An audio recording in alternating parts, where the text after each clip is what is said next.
sommes heureux aujourd'hui de pouvoir revenir après 5 années suite au lancement des premières assises des industries culturelles et créatives sous le haut patronage de Sa Majesté en octobre 2019.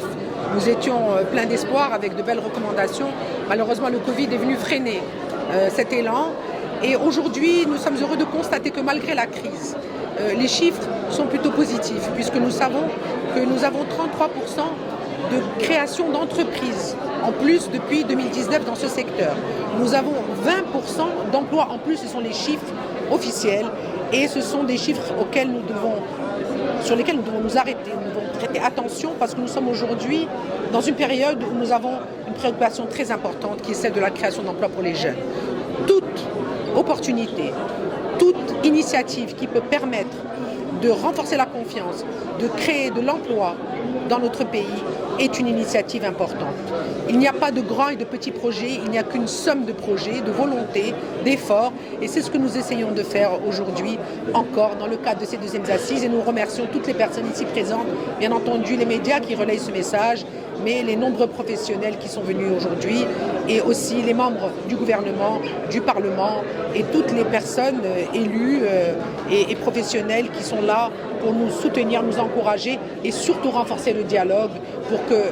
les difficultés qui se posent à ce secteur, l'accès au financement, à la formation, l'accès à l'information soient levés et que nous allions vers une dynamique nouvelle. Alors ce sont des chiffres très intéressants que nous avons sur les tendances mondiales de ce secteur qui, je le rappelle, emploie le plus de jeunes de tous les secteurs qui existent dans l'économie mondiale. C'est celui qui emploie le plus de jeunes entre 16 et 30 ans. Et ce qui est très intéressant, c'est que 50% de ces jeunes sont des femmes. Et ça en fait le premier secteur au monde qui est finalement exerce la parité en matière d'emploi. C'est une dynamique spontanée. Nous savons que c'est un secteur très attractif pour les jeunes partout dans le monde et beaucoup pour les femmes, en effet, qui sont travailleuses, qui sont rigoureuses et qui travaillent d'arrache-pied, comme les hommes bien sûr, mais il y a une force féminine dans ce secteur et je sais de quoi. Après avoir créé cette fédération en 2017 et cette année à la présidence de cette fédération, je voudrais en toute humilité dire que nous sommes fiers d'avoir accompli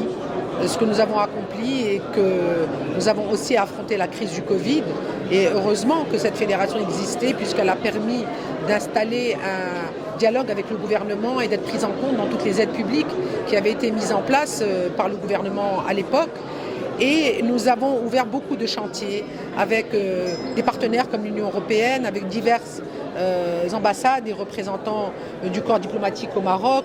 avec aujourd'hui la Banque mondiale, la Société financière internationale et Team Willcom pour faciliter l'accès au financement, des projets en cours comme le statut de l'entreprise culturelle qui est fondamental pour mieux cibler les politiques publiques et toutes les réformes qui seront amenées à être introduites pour qu'elles arrivent là où elles doivent arriver, c'est-à-dire auprès des opérateurs du secteur,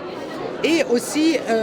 travailler sur une proposition de loi pour le mécénat. Parce que le mécénat est une tradition qui a toujours existé au Maroc, qui a permis à de nombreux créateurs, artistes, de travailler pendant des décennies, des générations. Aujourd'hui, nous ne devons pas perdre cette belle tradition au profit du sponsoring, qui est plus une approche commerciale, dans une approche win-win. Le mécénat est important, il faut qu'on lui crée un cadre. Et cela rentre aussi dans le cadre de l'entrepreneuriat social qui fait partie des projets de ce gouvernement et pour lequel nous sommes en attente.